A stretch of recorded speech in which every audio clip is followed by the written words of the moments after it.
I'm going to go ahead, folks, and bring in the panel for today. All right. Hello, everyone. How's everybody doing? Happy New Year's, Kelvin. Happy Happy New New Year's, Year. everybody. Mike, take it away, brother. Happy New Year. Yeah, well, now that you burned 10 minutes of Christy's valuable time, Oh, my God, I I do forgot. want to welcome you back, Christy. You are such a pleasure to have on our show, and what an honor it is to have you as the first guest of 2021. Yes, what a Thank great Woo! time. Yes, you. how Thank you appropriate. for coming back. And Mr. PhD, Happy New Year's. Welcome back. Glad to be on here on the show with you. And welcome to our viewers. 2021, we're here. I know a lot of you that are watching are from within the state of California, so you're probably frustrated, angry, and you're waiting for Mike just to fire off all these hard questions at Christy and see what she's going to say about why they're shut down. And for those of you who aren't in California and you're like, why does it matter to me? Well, because a lot of things that we do in California actually leads the rest of the country. So, spend some time with us today. I'm sure it'll be very valuable. We make sure to always provide value and informational services, during the 45 minutes that we have. So, Christy, let me just jump right into it. I know that, it's your second time. Some folks know you, some folks don't know you. Could I have you just briefly introduce yourself, the BBC, kind of what you guys do and what you don't do so that people have a good roadmap of today's conversation? Sounds great. Happy New Year to you all. Thanks for having me again. I'm very happy to be here. So my name's Kristy Underwood. I'm the executive officer for the board of Barbering and Cosmetology. I've been with the board for a little over 15 years now. And our role here at the board is consumer protection. So that is a statute, that's a law, that our main focus is to be consumer protection. Not to say that we're not all consumers, or we're really all consumers. And so while we do want to support our licensees, especially in these very, very tough times, we're not an advocate. It's not appropriate for us to advocate for the industry. That would be the role of the industry associations. That's their role, is to be advocates. So the board, we license, we examine, we inspect, and we enforce. So our role is definitely one of consumer protection, making sure people that go into salons and are receiving services are not harmed in those services. So that's the role of our board. In terms of the enforcement that the BBC does it have anything to do with shutting down salons that are operating in areas that have the stay-at-home orders in effect? Well, it could. We do have the authority to protect consumers, and part of our authority is that we look at the harm to the consumer. So when we go into a shop that might be violating the current stay-at-home order, we're also looking to see what else is going on in that shop. We're looking for people to wear masks. There's a mandatory mask order. First off, right now, we're looking to make sure people are closed. But aside from that, excuse me, aside from that, we're looking at, are people wearing masks? Are people social distancing? Are people doing what they can be doing to the best of their abilities to slow the spread of COVID-19? Viewers who are not in California. So California, the governor has the stay-at-home orders. We're broken down to, I believe, 5 regions, and is coupled with the available ICU bed capacity. So if a particular region is below 15% ICU bed capacity, all the businesses, at least for the purpose of this show, all the nail salons in that region must be shut down. So where I am, and most of our team here in Southern California, we are we're below the 15% capacity. Where I am, we're at 0% capacity. So most of the salons, if not all the salons, should be closed. But I will say this, Christy, on my drive home, I've seen multiple salons that are open. I know of extended friends, extended family members, friends who are in the salon business, who have told me they will open either several days a week, at certain times of the day, whatever it is, they're open. what is, the board doing if you're coming to a salon that's open?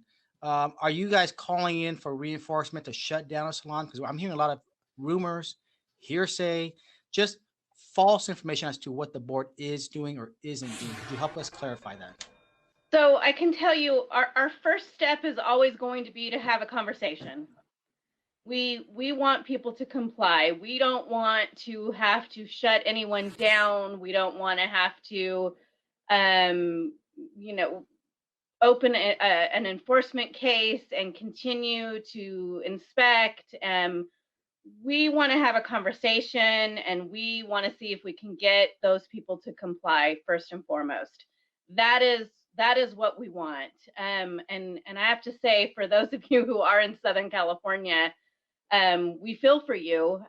We're bad up here in Sacramento, but we're nothing compared to what's happening in the southern areas. So it is, we've been in a closure before, and we've been limited through some of the openings, and we feel for our industry. It's a terrible situation, but we haven't seen numbers like this before. And so it's just so important right now. We definitely, we see that light at the end of the tunnel that's coming. The vaccine is coming, and while it might take some time for us to all get there, it's definitely, we're in a much better position on that front than we were during the first closure.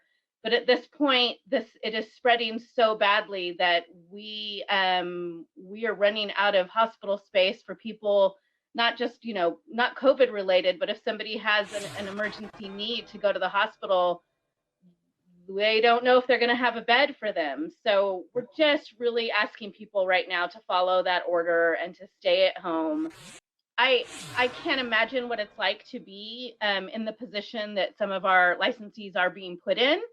But again, I think we have to look right now at how bad this spread has gotten and see what we can do to buckle down over these next, few weeks.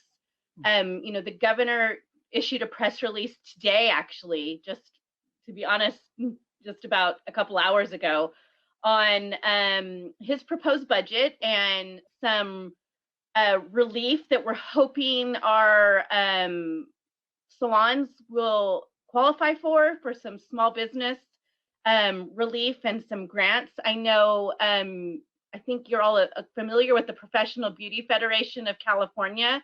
I know they're promoting some very valuable information on their Facebook page on some relief efforts that they have been involved in. And so I really, there's definitely some things in the work to try to help those, and it's certainly not my expertise, unfortunately, but I'm hoping it's at least something that will give our struggling salons who are complying with a little bit of help that they need right now. I mean, I've talked to folks who are, they're on their 10th month of this lockdown. They haven't been open. They've exhausted savings. They've exhausted unemployment benefits for those who did qualify. They've exhausted PPP, EIDL. I mean, you name it. Everything's been exhausted, and they're at the end of the ropes. I got to open. I got to make a little bit of money to put food on the table. And I say, well, let's see what thoughts Kristy has. And do you have any information as to when the salon sectors may be able to even partially reopen? And I say partial, maybe outdoor services or some kind of restricted capacity to some degree. Any information there? I don't have any information.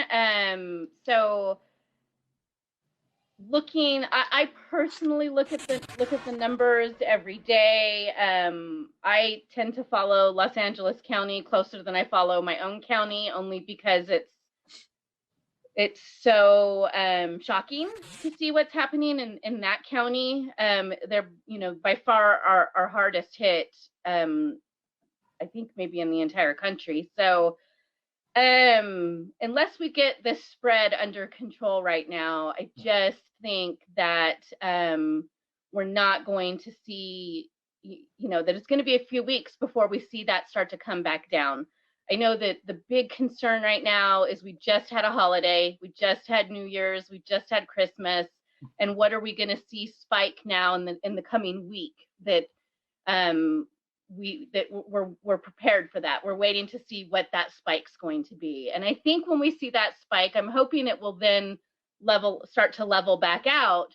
But we can't stress enough the need for masks. I'm a firm believer in masks, and I think that is we just have to promote that to everyone, regardless of the decisions that you make. That we really have to make sure we're social distancing and having that mask, because you just never know if that person that you think is social distancing maybe went and saw a family member over the holidays who saw another family member who wasn't social distancing. So that's how it travels, and that's what we're seeing. So it's Okay. I just think these next few weeks are really going to be a telltale sign of where we're going. You'd be amazed at how much rumor and hearsay and false things are out there. To the extent you know the answer to this, if you could share with our viewers. Someone said, I had an inspector show up and physically take away my license at the salon. Does that happen, or is this something that you'd be very surprised if that did occur?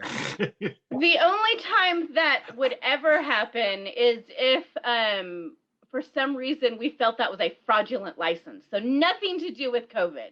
Okay. We would not take away a license for anything to do with COVID. Okay. What about the situation where an inspector showed up and forced me to lock the salon doors? Is that something that would happen? No. And if that is happening, I would personally want to hear about it. We were certainly one of the things we're telling our inspectors to do right now is if they go to a shop that is open, we are advising people that you should be closed. Okay. And then what about an inspector showed up and wrote me a citation for X amount of dollars on the spot? Is that something that would happen? Absolutely not. Okay. And not in any time. Pre-COVID, post-COVID, during COVID, that's absolutely not true. Okay. I'm glad to hear that. And the reason why I bring that up is I was on the BBC website about an hour ago, and I saw the fraud scam alert that was posted. And I don't know how many of our viewers are aware of this, where I guess the alert is out from the Department of Consumer Affairs that folks are calling establishments pretending to be with one of the various agencies, and what I think the common term is spoofing, and they're demanding information, they're demanding money, and so forth. So would any of our salon professionals receive a call from a BBC inspector demanding this type of information? Never. Okay, there you go, folks. You heard it directly from the executive director. Yes. Okay, so you don't have to continue to spread or question the information that you're hearing on Facebook. Just because it's on the internet does not mean it is true.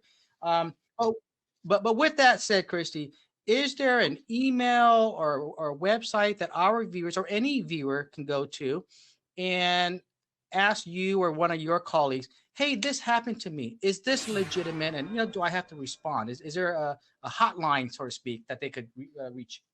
We definitely recommend an email. So the email is barbercosmo@ca.gov. Okay, great. So Calvin, let's see. I believe it's at dca.ca.gov. I can make sure that's correct for you. Okay, if you can email it to me afterwards, we'll make sure to get it on our VidNel TV website and have a resource for salon professionals to utilize if they're questioning whether something is legitimate or not legitimate. Over here. All right, this is the BBC website here. Actually, you can see it's right here on the top. You have the COVID-19 information in Korean, Spanish, and in Vietnamese. And folks, also, this is what Mike was talking about. Read the fraud alert right here. Definitely, you want to check that out. But this is what you do. If you're Vietnamese folks, you come into the BBC, you click onto this COVID-19 information. the Vietnamese, and that's what it looks like, okay? And you can read the information, get updated, folks, all right? That's what it's there for, okay? On that note, folks, I just want to say again, thank you so much, Kristy, for joining us today. Mike, good job. PhD, I love you. And on that note, folks, have a safe week. We will see you in 2 weeks with more good information, all right? Other than that, take care. All right, peace out.